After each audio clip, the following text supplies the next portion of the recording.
బుసయ్యా భూరాజులెల్లగూలిపోవా, భూమి ఆకాశమున మారిపోవా, నీ మహాప్రభా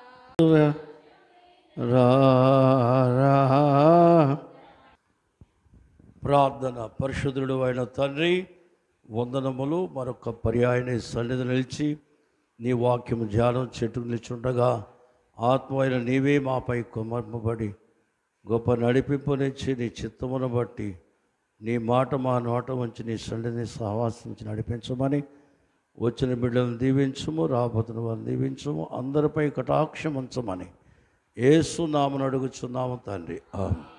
ప్రభునందు ప్రియులరా, ప్రభునేసు నామములో కృపయు సమాధానం మీకు కలుగునుగాక. ఆమేన్. కూర్చుందాం. ప్రకటన గ్రంథము నుండి మరి మనము ధ్యానిస్తున్న అంశములో ఈరోజు ఇంకా రోజు రోజుకి ఒక ప్రత్యేకమైన సంగతి మనము ధ్యానించడానికి పరిశుద్ధాత్మ దేవుడు ఆయన కృప చూపువాడై ఉన్నాడు. ఆయన కృపలో మనం భద్రపరచబడి 21వ అధ్యాయము 9, 10 వచనాలు. అంతటా ఆ కడపట 7 తెగుళ్ళు నిండిన 7 పాత్రలు పట్టుకొనిన 7 దేవదూతలలో ఒకరు వచ్చి, ఇటు రమ్ము, పెండ్లి కుమార్తెను అనగా గొర్రెపిల్ల యొక్క భార్యను నీకు చూపెదనని నాతో చెప్పి, ఆత్మ వశుడునై ఉన్న నన్ను ఎత్తైన గొప్ప పర్వతము మీదికి కొనిపోయి యెరూషలేమును పరిశుద్ధ పట్టణము దేవుని మహిమ గలదై పరలోకము నుండి దేవుని యొద్ద నుండి దిగవచ్చుట నాకు చూపెను. దేవునికి స్తోత్రం. అమ్మ, కప్పలు పాములు తింటే దగ్గిక్కు వచ్చుద్దంట. అంచేత అవి తినకండి. ఎవరు మన మధ్యన ఎవరో వాసన వస్తుంది, అలాంటి కప్ప తిన్న వాళ్ళ వాసన. కంబోడియన్ వాళ్ళు వచ్చినట్టుంది ఈవిడ. పర్వాలేదు, దేవునికి స్తోత్రం. మన 2వ రాకడ పండగకు ఒకరు బెహ్రాన్లో నుంచి, ఒకరు కంబోడియా నుంచి వచ్చారు కదా. రేపు అలాగే పరిచయం చేద్దాం. విదేశాల నుండి మన మధ్యకి వచ్చిన అబ్రహాం గారిని, అలాగే పరంజ్యోతి, మిస్ పరంజ్యోతి అని చెప్పి. దేవునికి స్తోత్రం. ప్రియులరా, చాలా ఆనందకరమైన అంశం ఇది. ఎంత సంతోషించాలో అంత సంతోషించాలి. ఈరోజు యోహాను గారి యొక్క ఆత్మీయ స్థితిని దేవదూత జ్ఞాపకం చేస్తున్న సమయంలో ఆయన స్థితి ఎలా ఉందో మనం చూడబోతున్నాం. మరి మీకు ప్రకటన గ్రంథము 16వ అధ్యాయం ఇప్పుడుదా చెప్తున్న కాలాన్ని బట్టి మీలో కూడా అన్ని బోధలు విన్నారు కాబట్టి రక్షణ గూర్చి, వరాల గూర్చి, పరిశుద్ధాత్మ అనుభవాల గూర్చి విన్నారు. అయితే ఆ బోధలు విన్న మీరు పెళ్లి కుమార్తె గురించి చెప్తున్నప్పుడు ఈ గ్రంథము దర్శన గ్రంథము. ఏ గ్రంథం? మరి ఇప్పటికీ మీరు చాలా దర్శనాలు కలిగి ఉన్నారా? మీ ఆలోచనలు. ఎందుకంటే ఒక కష్టాలు తీరడానికి వినే బోధ వేరు, ఆకలి దప్పులు తీరే బోధ వేరు, రక్షణ సంపాదించుకొని వరాలు కలిగిన బోధ ఇది. 2వ రాకడకు ఎత్తబడి పరలోకాన్ని స్వతంత్రించుకోవడానికి అవసరమైన బోధన మనం ధ్యానం చేస్తున్నాం. అన్ని బోధలు వచ్చిన మనం ఇప్పుడు మనకేమి రావాలి? యోహాను గారు ఏ స్థితిలో ఉండి పరలోక సంగతులన్నీ చూస్తున్నారో మనము కూడా అలాంటి స్థితికి ఎదగాల. అలాంటి దర్శన ప్రత్యక్షతలు నాకు కావాలి ప్రభువా, నేను పొందాలి ప్రభువా అనేటువంటి ఉత్సాహము మనలో పెరగాల. మనం గత వారము 8 సంగతులు మనం జ్ఞాపం చేసుకున్నాం. ఆ 8 సంగతుల్లో ఏం కనిపిస్తున్నాయి? క్రొత్త ఆకాశము, క్రొత్త భూమిలో కొత్త ఆకాశం కింద ఉండడానికి అవి మన అర్హతను పాడు చేస్తున్నాయి. కాబట్టి ఇలాంటి వారికి అక్కడ ఎలాంటి ప్రవేశము లేదు. ఈ భూమి మీద ఎలా జీవించినా ఆ భూమి మీద ఎలాంటి వారికి ఏమీ లేదని స్పష్టంగా మనం గత వారం ధ్యానం చేసుకున్నాం. అందుకనే జయించువారు అనే 7వ వచనంలోనూ అలాగే 8వ వచనంలో ఉన్న వారికి జయించలేకపోతే వారికి అగ్ని సెగ తగులుతుంది అనే సంగతి 2వ మరణము మనం జ్ఞాపం చేసుకున్నాం. ఈరోజు ఇటు రమ్ము, చెప్పండి. ఇటు అనగంటే పిలుపు. దేవునికి స్తోత్రం. విశ్వాసికి మొదట ఏమొస్తుంది? పిలుపు వస్తుంది. ఏమొస్తుంది చెప్పండి? పిలుపు అనేది అన్ని రకాల అనుభవాలు నేర్పడానికి దేవుని వద్ద నుండి. రెండవది ఏర్పాటు. చెప్పండి. ఈ లోకము నుండి వేరైన వారుగా ఉండడం. మూడవది నమ్మకత్వం. ఏం చెప్పండి? ఈ పిలుపులో మొదటి భాగము రెండవ భాగాన్ని దాటింది నమ్మకత్వం. నమ్మకమైన వారిదే ఈ స్థానం అనే విషయాన్ని మనం ధ్యానం చేస్తున్నాం. అందువల్ల ఇటు రమ్ము, చెప్పండి. అంటే దూతలు ఎప్పుడు కూడా మేము అలసిపోయాం కదా అనరు, మాకు పనికి ఉందని కదా అనరు. ఎప్పుడు కూడా దేవుని పనులు చీటుకు వారు సంసిద్ధులై ఉంటారు. కాబట్టి ఇక్కడ యోహాను గారు ఈ లోకమంతా చూసిన ఆ చూపు వేరు. ఇప్పుడున్న కొత్త ఆకాశం, కొత్త భూమిలో ఆయన కొత్త అనుభవాలు ఎదురవుతున్నాయి. అందులో ఇటు రమ్ము అనే పిలుపు వచ్చింది. గొర్రెపిల్ల భార్యను చూపుతా. ఎవరి భార్యను? గొర్రెపిల్ల అంటే ఈయన ఏమన్నాడు? యోహాను సువార్త 1:36 వచనంలో ఇదిగో దేవుని గొర్రెపిల్ల, ఇదిగో దేవుని.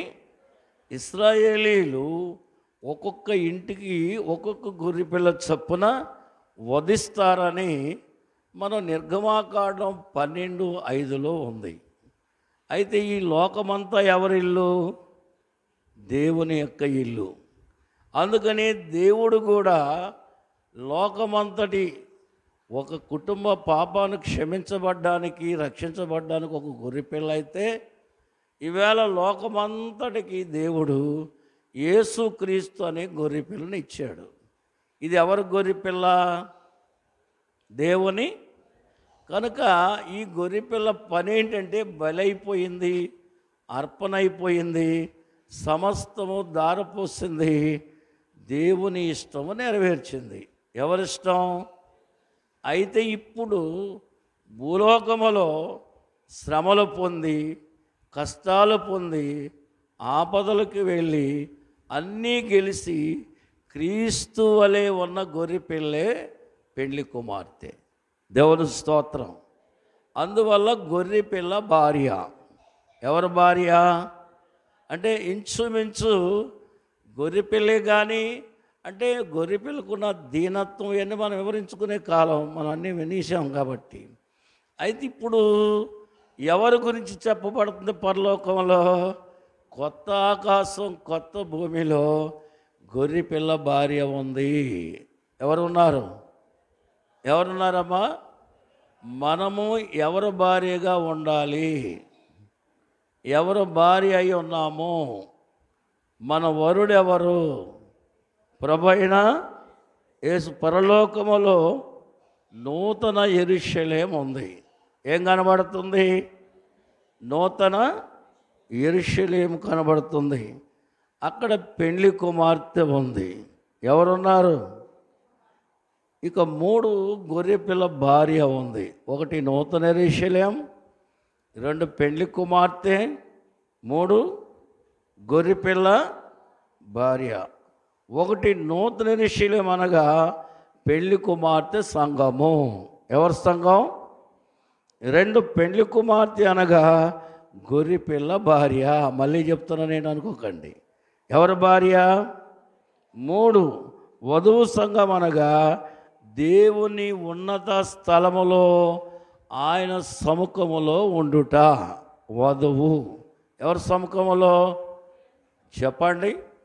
మనము 45వ కీర్తన 9వ వచనం 10వ చూస్తే, రాణి ఓపీరు అపరంజన అలంకరించుకొని రాజు కుడిపార్శ్వమున నిలిచి ఉండెను. అంటే రాజుగారి యొక్క సభ దాటి ఉన్నతమైన స్థానం ఆయన ప్రక్క. అలాగే పెండ్లి కుమార్తె కూడా ఎవరి పక్కనుంది? వధువు సంఘము. దేవుని స్తోత్రం. దీనికి భక్తుల సంఘము. ఏ సంఘం ఇది అమ్మా? ఇక చూస్తే యోహాను గారు 4 పద్మాస్తులంకలో ఆత్మవశుడై ఆత్మవశములో కనబడుతున్నాడు. అంటే ఇక్కడ మనం చూస్తే శరీర వశములో లేడు. ఎవరి వశములో? ఇంతకుముందు మిమ్మల్ని అడిగింది అదే. మీరు ఇన్ని వారాల నుంచి వాక్యం విన్న వారులారా, మీరు శరీర వశములో ఉన్నారా, ఆత్మవశములో ఉన్నారా? ఇప్పుడు చెప్పండి, మరి ఎవరి వశంలోకి వెళ్ళాలా? ఈ గ్రంథం సంగతి ధ్యానించే మనం శరీర విషయం అంటే లోకము యొక్క కోరికలను ఏమైపోయింది? సంఘం విడిచిపెట్టింది, అన్నింటినీ దూరం చేసుకుంది. ఎవరికి దగ్గర అయిపోయింది? వరుడైన లోకం ఎదుట నిలబడిన సంఘం ఇప్పుడు ప్రభు పక్క నిలబడింది. ఇది యోహాను గారు చూస్తున్న సందర్భంలో ఈయన కూడా ఆత్మవశము.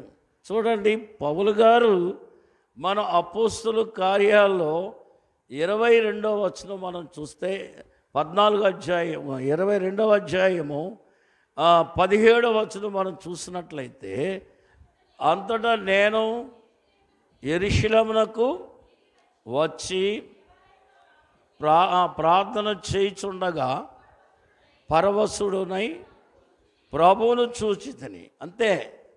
ఏమయ్యాడైనా అంటే తన చుట్టూన్న పరిస్థితులన్నీ మర్చిపోయాడు, ప్రభువును చూడగలిగాడు. చుట్టూ చాలా ఉన్నాయి, చుట్టూ గందరగోళం, యూదులు, వివాదాలు ఎన్ని ఉన్నా ఆయన ఎవరి వశంలోకి వెళ్ళి ప్రభువును చూశాడు? విశ్వాసులారా, శరీర వశములో నుండి పరవశంలోకి వచ్చి ఎవరిని చూడాలి? మనం ప్రభువుని చూడాలనే మాట మనం చూస్తున్నాం. అయితే యోహాను గారు ఆత్మవశములో అని అన్నాడు. 10వ వచనంలో ఏముంది? ఆత్మవశములో. ఎవరి వశములో?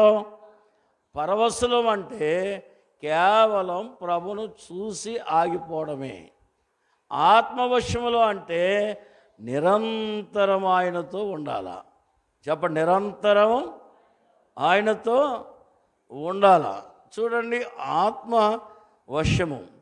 చూడండి, పరవశుడైనటువంటి మరి పౌలు గారు ఆయన సందర్భం వచ్చినప్పుడు అన్నాడు, 12వ అధ్యాయం 2వ కొరింథీలో మొదటి 4 వచనం, ఒక మనుషుడు నేను ఎరుగుదును, 14 సంవత్సరాల కిందట అతడు శరీరముతో కొనిపోయాను, ఆత్మతో. అంటే ఏమర్థం? తెలియకుండా మన జీవితాల్లో దర్శనాలు వస్తాయి, ప్రత్యక్షతలు వస్తాయి, అనేక సంగతులు, భక్తుల్ని అనేకలు మనం చూస్తాం. ఇక్కడ ఏమంటున్నాడు? మనుషుడు వసింప సఖ్యము కాని సంగతులు అక్కడ విన్నానన్నాడు. ఉన్నానన్నాడా? విన్నానన్నాడా? చెప్పండి. మనకు కూడా ఆత్మీయంగా ఒకరోజు దర్శనం చూస్తాం, ఒకరోజు ముఖాముఖిగా ప్రభువుని చూస్తాం. ఈ భూమి మీద ప్రభువుని ముఖాముఖిగా చూడడం అనేది పరవశులం అవుతాం ఎవరిని చూసి. కానీ ఆత్మవశంలో ఉంటే కింద పాతాళము, భూలోకమంతటా పరలోకము అన్నీ చూడగలిగిన వాడిగా యోహాను గారికి దేవుడు తెలియజేస్తూ ఉన్నాడు. దేవునికి స్తోత్రం. అందువల్ల ఇక్కడ కొండలు ఉన్నట్టు కనబడుతుంది. చెప్పండి, సియోను కొండ అనేది యూదులైన వారికి ఒక గొప్ప ఆనందాన్ని ఇస్తుంది. ఏ కొండ? సియోను. అందువల్ల ఇప్పుడు ఆయనకు పర్వత అనుభవం వచ్చింది. ఏ అనుభవం?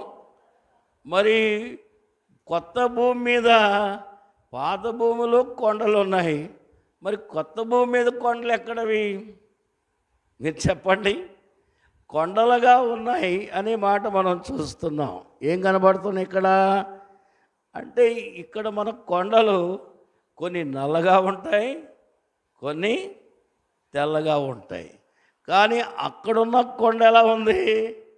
తెల్లటి మహాపర్వతమై ఉంది. దేవుని స్తోత్రం, హల్లెలూయా. అంటే ఉన్నతమైన స్థానాన్ని కలిగిన పెళ్లి కుమార్తె అనే మాటకు ఇక్కడ మనం చూస్తాం.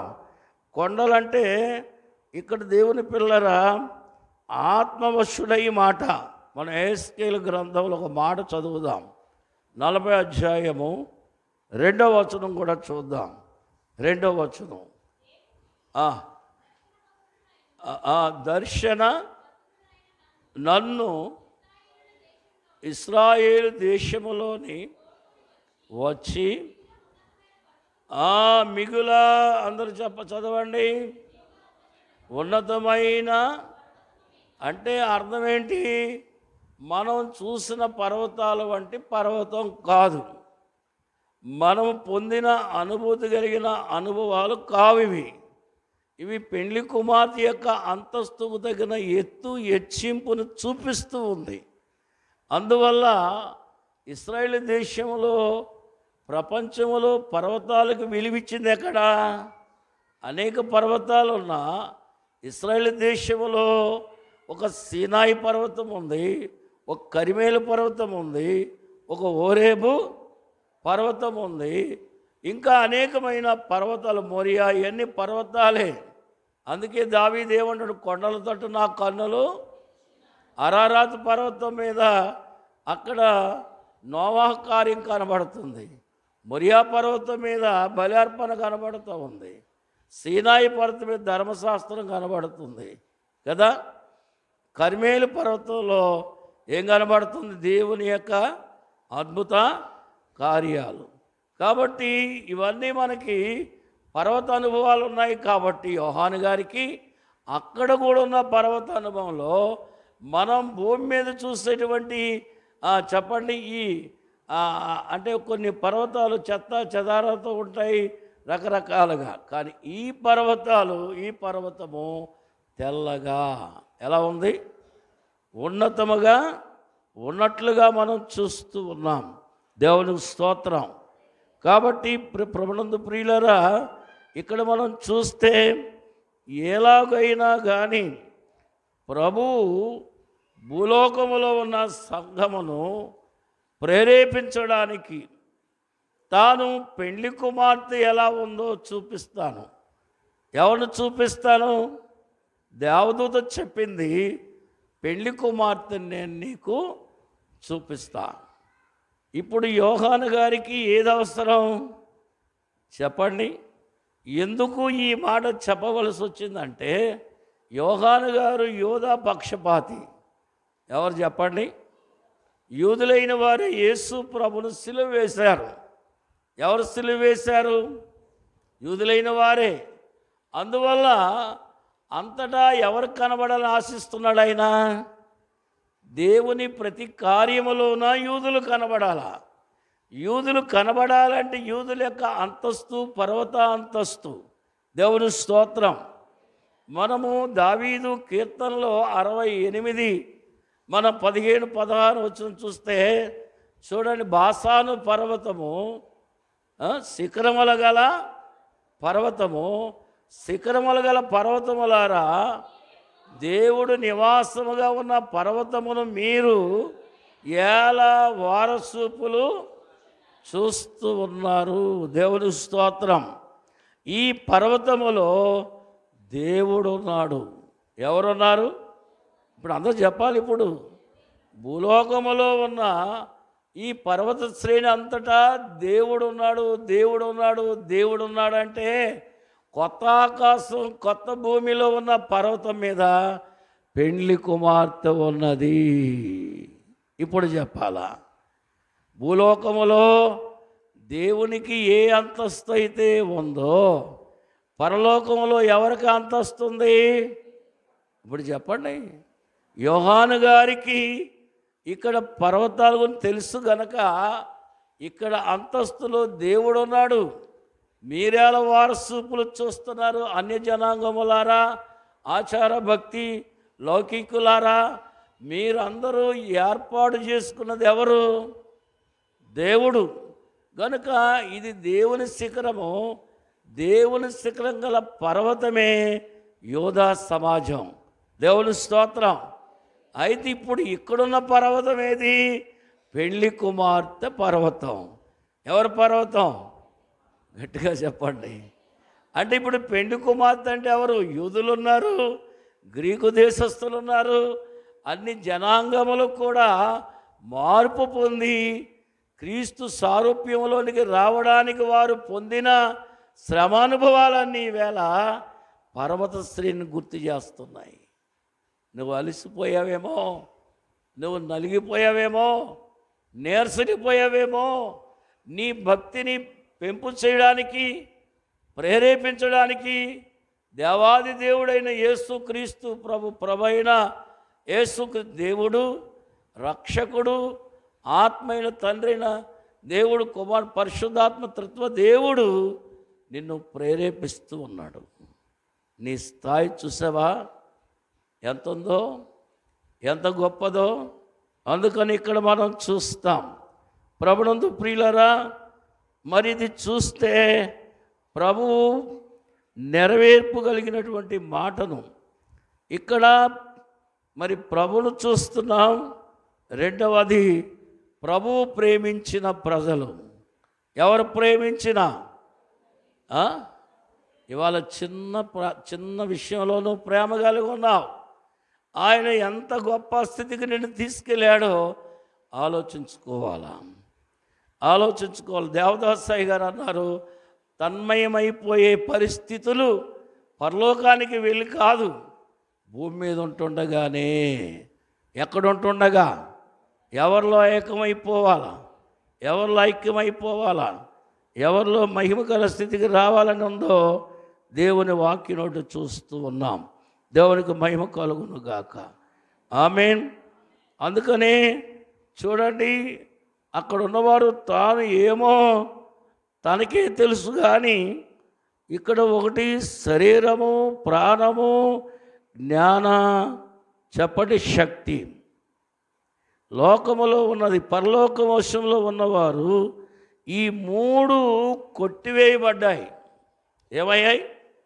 ఒక విధంగా ఈ మూడింటి నుండి ఇవి నేను కట్టివేస్తున్నా కానీ నీకు ప్రాణ, శరీర, మహిమ, అంతస్తునిచ్చేది దేవుని శక్తి. ఎవరి శక్తి? అందుకని ఒక మాట మనం చదువుకుందాం. దేవునికి మహిమ కలుగును గాక. చూడండి, హెబ్రీ పత్రికలో 10వ అధ్యాయము 10 నుంచి 13వ వచనం వరకు అపోస్తలుడైన పౌలు హెబ్రీలకు రాస్తున్న మాటలో ఇక్కడ ఏం చూపిస్తున్నాడు? యేసుక్రీస్తు యొక్క 11వ అధ్యాయము 11:10 దేనికి శిల్పియో నిర్మాణకుడై ఉన్నాడు? పునాదులు కలిగిన ఆ పట్టణము. అంటే అబ్రహాముకు, ఇస్సాకు పుట్టకముందే దేవుని వాగ్దానం వచ్చింది. దేవుడు వాగ్దానం చేసినప్పుడే అబ్రహాము యొక్క గర్భములో లేవి ఉన్నాడు. అలాగే వాగ్దానం చేసిన దేవుడు భూలోకానికి ఆయన వచ్చినప్పుడు ఆయన ప్రధాన యాజకత్వాన్ని గురించి ఎబ్రీ పత్రిక అంతా రాయబడింది. అయితే ఇప్పుడు మనం చదివినటువంటి మాటలో ఆయన దేవుడు దేనికి శిల్పియు నిర్మాణకుడై ఉన్నాడు? ఆ పట్టణం అంటే ప్రభు ప్రేమించినటువంటి ప్రజలకు చెప్పండి, ఇది నెరవేర్చిన పట్టణంగా చూస్తున్నాం. ఎవరు నెరవేర్చారు? ఎవరు సిద్ధపరిచిన పట్టణం అని 13వ వచనంలో చూస్తే వీరందరూ, అందరు చదవండి ఒకసారి. ఆ వాగ్దానము దేని మీద పెట్టలేదు మనసు? లోకం మీద, శరీరం మీద, ప్రాణం మీద, వారి శక్తి మీద మనసు పెట్టలేదు. కానీ వీరందరూ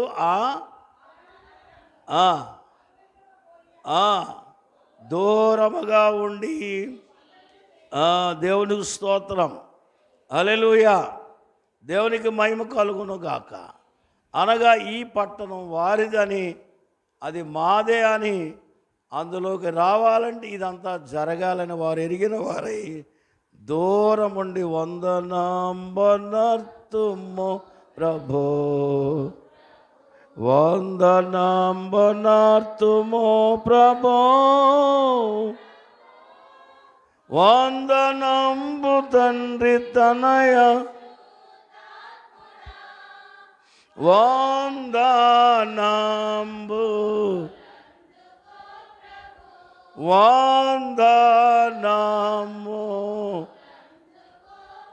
యోహాను సువార్తలో 14వ అధ్యాయం 3వ వచనంలో ప్రభువు చెప్పిన మాట ఏంటి? మనము రెండవ రాకడ గురించి మనం ఏం చేస్తున్నాం? ఎక్కువగా మనం ప్రబోధిస్తున్నాం, మాట్లాడుతున్నాం. ఈ వచనం కూడా అదే రీతిగా. అయితే ప్రభు ఏమంటున్నాడు అంటే, యూదులైన వారికి ఒక అలవాటు ఉందండి. అదేంటంటే, పెళ్లి నిర్ణయమైన తర్వాత పెళ్లి కుమారుడు వెళ్ళి ఇల్లు కడతాడు. ఆ తర్వాత ఏదో ఒక తారీఖు, ఒక నెలలో అమ్మాయిని తీసుకెళ్ళడానికి వస్తారన్నప్పుడు ఏదో ఒక రోజున ఆ నెలలో లేకపోతే 10 రోజులు టైం పెట్టుకున్నప్పుడు ఈ దినాల్లో ఏదో ఒక రోజు వస్తాడు ఆయన. అంటే పెళ్లి కుమార్తెకి పరీక్ష. ఆయన ప్రేమ గలవాడై వెంటనే రావచ్చు, లేకపోతే కాస్త ఇబ్బంది పెట్టైనా ఎలాగైనా ప్రేమను చూడాలని రావచ్చు. ఆ వచ్చే సమయానికి పెళ్లి కూతురు కొరకు ఇంటికి వచ్చి పెద్దలు నిర్ణయం తీసుకొని ఆ అమ్మాయికి మరి ఏమిస్తాడంటే, కొన్ని ఆభరణాలకు కాదు, ఏమంటారంటే ఏమంటారమ్మా, సరే జ్ఞాపం చేసుకుంటుంది, దేవుని స్తోత్రం. ఆమె ద్రాక్షారసం ఇస్తుంది. ఏమిస్తుంది? ద్రాక్షారసం తీసుకోవడం అంటే అర్థం ఏంటి? ఆమెని పెండి కుమారుడు సంపూర్ణముగా అంగీకరించినట్లు. అందుకనే మరి తన 10 వెండి నాణేల కాదు, ఏమంటారండి మీరు? ఎవరు గుర్తులే, బైబిల్ శాస్త్రం లేదా? ఏమంటారు? 15వ అధ్యాయంలో చెప్తాడు కదా, తన నాకెందుకు మరుపు వచ్చింది ఈరోజు, దేవుని స్తోత్రం. దేవుని మీరు గమనించండి, ఆయన ఏమిస్తాడు ఆమెకి? చదవండి 15వ అధ్యాయం 10వ వచనం, లూకాసు వార్త, త్వరగా.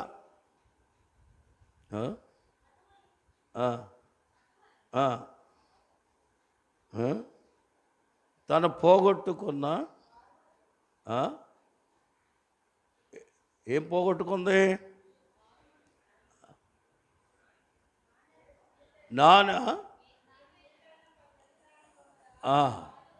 ఎన్నున్నాయి? ఏం పోయింది అంటే ఏమిస్తాడు? ఈ 10 నాణాలు ఇస్తాడు. ఆయన వచ్చేటప్పటికి ఈ 10 నాణాలు తీసుకెళ్ళి ఆయనకు అప్పగించాల. అప్పగించకపోతే ఒకటి పోయినా ఆయన మీద ఏమి లేనట్టు. పెళ్లి కుమార్తెకి శ్రద్ధ లేనట్టు ఆ కుటుంబానికి ఆక్షేపణ. అవునా? మనకు కూడా ఒక్క ఆజ్ఞ తప్పినా, ఒక లక్షణం పోయినా సంఘానికి, సమాజానికి, దేవునికి అవమానం. దేవుని స్తోత్రం. అయితే పెళ్లి కుమార్తె ఎక్కడికి వస్తుంది? ఊరు బయటికి వస్తుంది. అంటే ఆ ద్రాక్షరసం ఆయన తాగిన అర్థం ఏంటంటే మన తప్పిదాలు ఇష్టపడి ఆయన అంగీకరించి మన భాషలో ఊరు బయటికి రావడం అంటే మీరు లోకమునకు వేరునట్టుగా ఊరు బయటకు వస్తాడు. ఇల్లు కట్టి ఆయన ఎక్కడికి వస్తాడు?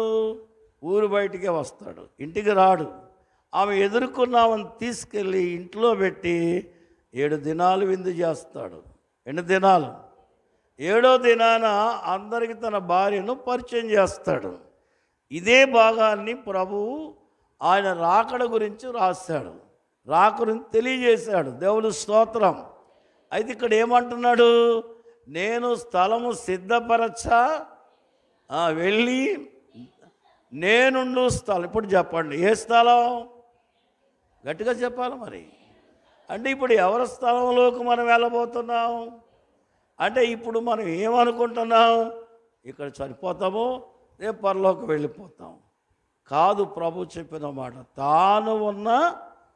తాను ఉన్న స్థలము, తాను సిద్ధము చేసిన ఆ యొక్క మరి కొత్త భూమి, కొత్త ఆకాశం, ఉన్నతమైన స్థలమందు నిన్ను కూర్చోబెట్టాలా, నిన్ను పరలోకానికి పరిచయం చేయాలా, దూతలకు పరిచయం చేయాలా. అవన్నీ అయిపోయి 7 ఏళ్ళు అన్నీ అయిపోయినాయి, మనం చెప్పేసుకున్నాం. కాదు, ఇప్పుడైతే నేనున్న స్థలములో. ఎవరి స్థలములో? 11 ఎబ్రీ పత్రిక 16వ వచనం చదువుకుందాం. మరియు శ్రేష్టమైన, ఓసారి చదవండి అందరూ, శ్రేష్టమైన అనగా పరలోక కోరుచున్నారు. దేవుని స్తోత్రం. అంటే ఈవేళ సంగమా ఎన్ని రీతులుగా దేవుడు నిన్ను దీవించాలో అన్ని దీవెనలు అందుకోవాలి అంటే ఈ తలంపు నీకు వస్తే మీరు సంపన్నులు అవుతారు, ఐశ్వర్యవంతులు అవుతారు, ప్రార్థనాపరులు అవుతారు, గొప్ప బోధకులు అవుతారు, గొప్ప సాక్షులు. ఏదో బలహీనలుగా పక్కన పడేయరు, ప్రపంచ భవిష్యత్తును కోరే గొప్ప వ్యక్తులు అవుతారు మీరు. దేవుని స్తోత్రం. ఏ కోరిక ఉండాలా? శ్రేష్టమైన ఏ దేశం అది? అందరూ చెప్పాలా అమ్మా? శ్రేష్టమైన ఎవరికి కావాలి? అందరికి కావాలా? వద్దని ఎవరు అంటారు? దాన్ని ఏమన్నారంటే 12:23లో జ్యేష్ఠుల సంఘము. చెప్పండి, ఏ సంఘం? అంటే ఇప్పుడు వారు కోరుకున్నది, మన పితామహులైన వారు కోరుకున్నది అదే, అలాగే ప్రభు బోధించింది అదే, సంఘానికి నేర్పింది అదే, యోహాను గారికి చూపించింది కూడా ఆ ఉన్నతమైన పట్టణం. దేవుని స్తోత్రం. ఆ కొత్త భూమి, కొత్త ఆకాశం అంటే నలత, కలత, బలహీనత, భయము, ఆందోళన తెలియనటువంటి అత్యున్నతమైన ఆనందాన్ని నింపే పట్టణమే ఇక్కడ చూపుతున్నాడు. అందుకనే ఆత్మవశ్యములో. ఇప్పుడు చెప్పండి, నేను ముగింపుకు వచ్చాను. చెప్పాలి అందరూ. ఏ వశ్యములోకి రావాలా? పరవశులైతే బాగుంటుందా? ఆత్మవశులైతే బాగుంటుందా? పరవశులంటే చెప్పండి, పరవశులంటే ఇల్లుని చూసి వెళ్ళిపోతాం. ఆత్మవశులైతే ఇంటిలో ఉండిపోతాం. ఉండిపోయే భక్తి కావాలా? చూసి వెళ్ళిపోయే భక్తి కావాలా అమ్మా?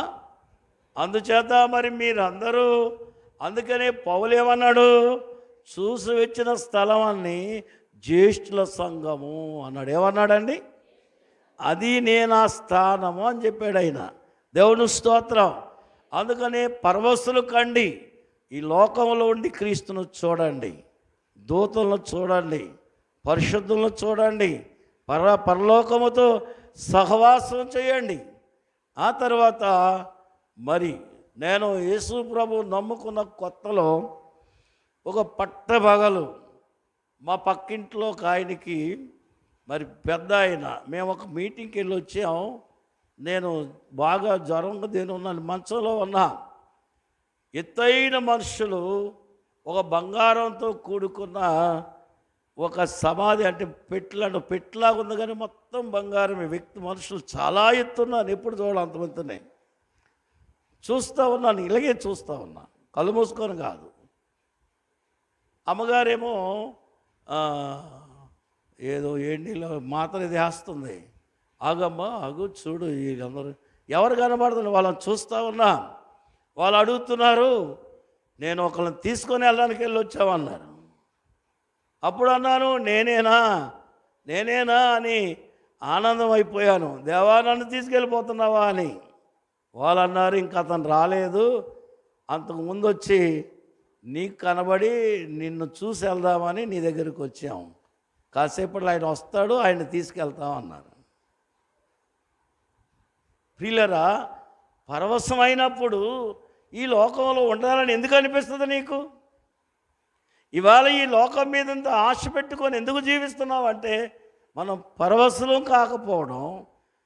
రెండవది ఆత్మవశులం, అంటే అక్కడే ఉండిపోవాలి అన్నంతగా.